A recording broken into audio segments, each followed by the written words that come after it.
Hey everyone, Patrice here as always, today with a Bloodhound guide. Another amazing legend that breathes like a Darth Vader. One of the strongest attackers at this point. He's also really good for flanking, although many people don't even use him that way. Let's not waste any more of your time with the intro and just get into it. As always, all the timestamps are down below, so feel free to move any way you like. First, let's cover his counter picks and team composition. Bloodhound counters a lot of legends in Apex, and sees through many flankers with the help of his ultimate or tactical. Let's start with Bangalore. Her smokes will work against her, and if she even thinks throwing it on herself to give a cover, then she's dead. A lot of players are still relatively new to the game, and I see a lot of Bangalores throwing smokes on themselves when the danger is close or when they're trying to protect their teammate or heal their teammate, which is actually the worst thing you can do. You can see an enemy Bloodhound just as clearly as he can see you, so you kinda counter out each other. Caustic actually gets pretty screwed as well. First, you can see through his gas, if he's hiding in it, and second, if he forgets about his teammates, then they will get slowed and blinded by his own gas, which will make them an easy picks for a Bloodhound. Gibraltar don't get countered, neither he counters Bloodhound too much, but he could cut out your flanking pattern by throwing his ultimate in the area. Lifeline is lifeline, nothing to mention here. Mirage gets counter based since you will see him through the cloak, but at the same time you can still get confused by him if Mirage knows what he's doing. Pathfinder is kinda in the middle. You can see and predict his flanks if you're using your ultimate, but at the same time he can get out of there, wait till your ultimate goes off and then get back in. Wraith turns pretty much useless in a lot of cases since you see her flank coming and you can just notify your team, which will put her in a disadvantage. Moving on to the team composition. You work well with a lot of legends. For example, one that everyone knows is Bloodhound and Bangalore, since you can see through the smokes. But that's not the only one. Pathfinder actually does even better in my opinion, since you can tell him the positions of enemy whilst flanking them, and he can join your flank from another angle or from the high point. I called Bloodhound something like a second flanker, so your first flanker better be someone like Pathfinder, Mirage or Wraith, while Bloodhound fits into a second flanking role by adding even more pressure to an enemy team and giving away their positions. Caustic also works great since he can push out enemies with his gas and you can see through it without getting inside, which will again make an enemy easy pick. Also, you can help Gibraltar land a better ultimate since you know enemies' approximate positions. You can also use your own grenades that way as well. With this out of the way, let's move on to the Bloodhound skills. Passive Tracker. Foes leave behind clues for you to find. This passive is actually pretty amazing, and it saved me or my team multiple times. Basically, it gives you a vision of an enemy player interactions, so if they run through, they're looted, or even if there was a fight, it will tell you. Also, if you shoot an enemy and he run away, you can follow him on the tracks by his blood. By looking at the tracks, you can actually see the timer, and by that you can actually predict when the enemy was here and which way he went, since newer tracks will have more seconds to them than the old ones. After 60 seconds, the tracks disappear and you can't see them with your passive anymore, but if you use your ultimate, you'll be able to see white clues. White clues can be really old, but with your ultimate you will see them either way. And the red clues are also known as fresh clues, so if you see them, that means whatever happened there, it happened recently. This passive usually saves your ass right at the start of the game, since you know which places were looted and where you should run to get the first weapon. Also, it helps to find enemy team nearby. Most of the time, if you see the red tracks, then by following them, you will come right to an enemy's backs, and that gives you a lot of free picks in the game. This is one of the reasons why Bloodhound is such a good fragger. My favorite part of his skills though is how I can use it to help my team. For example, look at this video. I see fresh clues while my teammates are on the other side of the mountain to me. By looking at where the clues go and how old they are, I could predict where the enemy was at this point. I pinged them and I also made a call out on Discord, so my team was prepared for the enemy, whilst I run behind them to keep on tracking and hopefully get behind their backs if my team won't kill them themselves. Also, another pro tip is that your passive works together with scopes, so the better the scope, the further you can see. Use that to your advantage to predict where the enemy is from further distances and make a tactic that will suit your team. Sometimes I've seen tracks and didn't pay attention to how many there was. So for example, on this video I had one enemy running around that I heard through my headphones, but tracks indicated that there were more. I ignored the fact and trusted my headphones, which was my big mistake since his teammate came out ASAP and completely destroyed me. Another example right here is when I came in, I knew there was an enemy that just ran in, but when I opened the door I ignored the clue on my left and looked behind the door thinking he's hiding there. Making this mistake also led me to death since the enemy came out on the door on my left. This could have been easily avoided if I'd pay more attention to the clues. Okay, now with the passive explained, let's move to your tactical ability, Eye of the All-Father.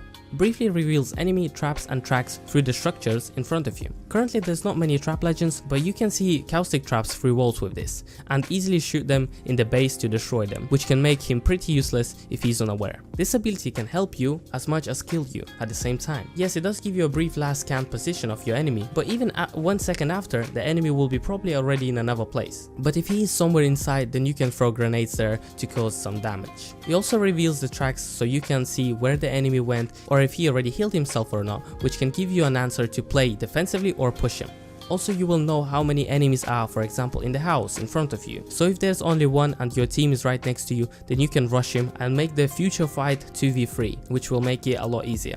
It also tells you where the enemy is roughly through the smoke, but the chances is that the enemy is already moved as soon as you see the image of the enemy. This is only useful if you want to see if the enemy is reviving his body. As I said, this ability can get you killed as well. First, if you use it in a close fight, for example like I did in this video, or if you use it by an accident, it will actually confuse you instead of helping you, and will make it harder to see where the real enemy is. With recent patch, they made that the clones last a bit less, but it's still not good enough. I think they should disappear almost immediately, since it does confuse a lot. Another con is that the enemy can see your scan, and they know if you scan them or not. So if you use it while the enemy is far away, then you actually put yourself into disadvantage, since the enemy now briefly knows where you are and you don't. Also, if you use it randomly sometimes and spot people next to you while your team is a bit further away, then well done.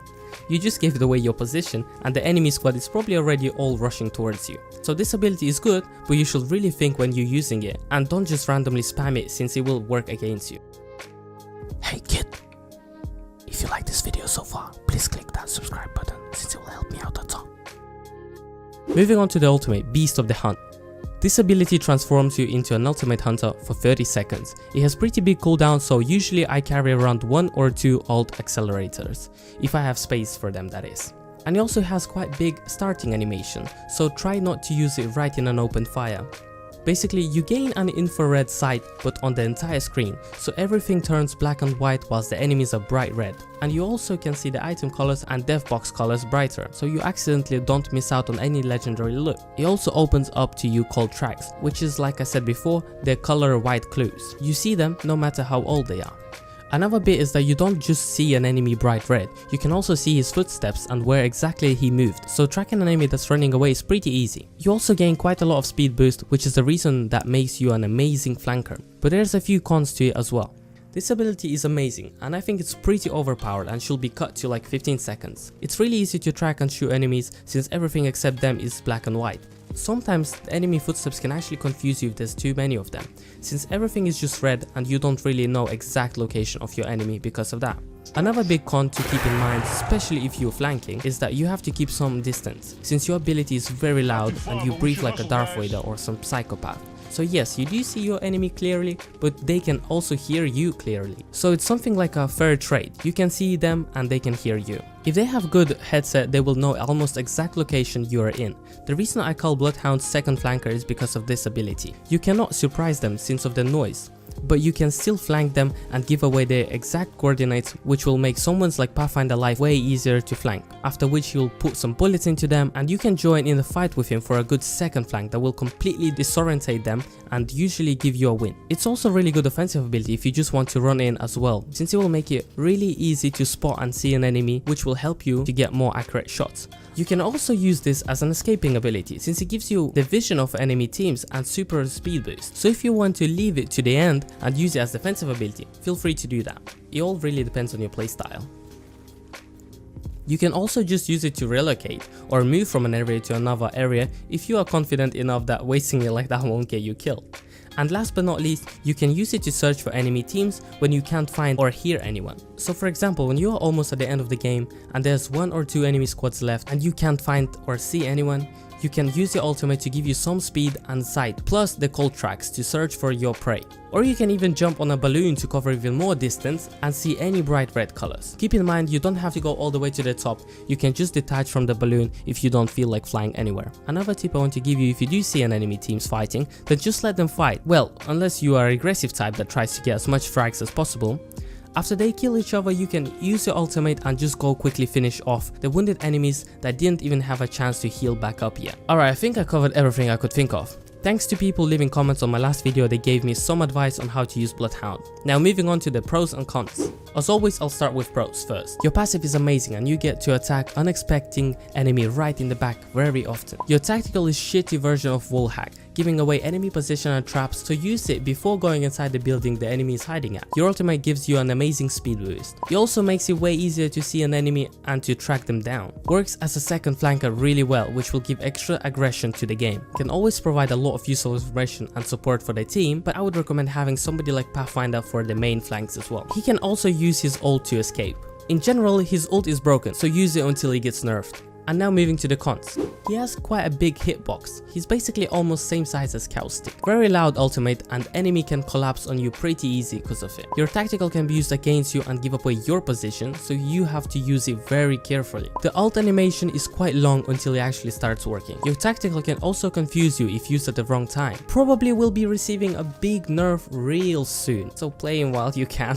And now moving on to the last bit for the video. How to play against Bloodhound. Use his tactical against him. If he uses it far away, that means you see him and he hasn't seen you. And if he uses it close by, that still gives away his position to you as well. Just make sure to reposition yourself immediately and not stand at the same point his indicator shows. If you hear some psychopath breathing, that means he's nearby. Also, if you have a good headset, it's pretty easy to know his exact location and use it against him. If he's running after you, you can run behind a wall or into a structure. He will probably follow up on you with your tracks. So as soon as you turn behind the structure, immediately turn around and wait for him right at the turn. Usually they don't expect enemies setting them up. Well, don't do that if you don't have any close range weapon, of course though. Just in case he is a peacekeeper and you don't. Never use smokes on yourself to protect if you know there's Bloodhound close by, since you will only kill yourself that way. Better throw smokes in between of yourselves, or even better if you throw it at his team, after which try to quickly delete him with your teammates. Alright folks, that's all for today's episode. Thank you for tuning in. If you like this video, please leave a thumbs up. It helps for YouTube algorithm a little bit. And if you like Apex in general, then make sure to subscribe and hit that bell, since I'll be doing a lot of videos on it right now and we'll be covering everything in the future, so you always stay ahead. If you have a good tip that I missed, please leave a comment down below, starting with something like pro tip, so I can also see it, learn it, and make sure other people learn as well. And if it will really blow my mind, I will definitely pin it. Thank you for watching, and I see you all guys in the game. Bye. I am Blood Hunter. You can call me Bloodhound. Strong work. Hequin. Just practicing some voice lines, lol. Anyway.